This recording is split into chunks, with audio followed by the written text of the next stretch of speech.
سلام خدمت دوستداران گرامی. امروز هستیم تا یه فیلمی رو واسه شما معرفی کنیم. دیدنی جذاب، یعنی سکانس این فیلم باور نکردنیه. اسم فیلمو حدس بزنید. فیلم خدای جنها نه. اسم فیلمو میخوام بهتون تعریف کنم، گوش بدید. فیلم جنگیر خدا. داستان این فیلم بی‌نظیره. داستان یک کشیش که برای احضار نه در مورد فیلمی است که یک کشیش آمریکایی که در مکزیک کار میکنه که در جریان یک جنگیری تسلیم میشه و در نهایت بازی، در نهایت هیجان، فیلمی که دارم معرفی میکنم بی‌نظیره.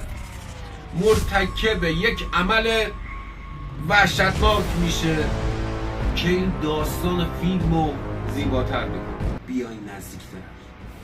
این فیلم 18 سال بعد عواقب گناه خودشو این کشیش میبینه. داستان فیلم خیلی جذابه.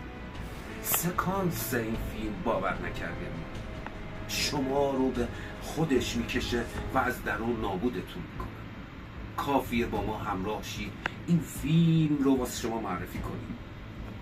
فیلم خدای جنها نه. فیلم نه. اسم این فیلم جنگیر خدا. وحشتناک، ترسناک، دیدنی. کافیه این فیلم رو تماشا کنید. این سکانسش دیوانه میکنه. با ما این فیلم رو نگاه کنید. در صورتی برای شما باشد کار زشت انجام ندهید.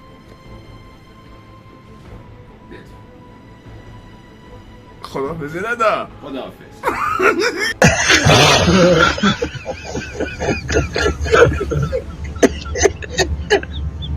نه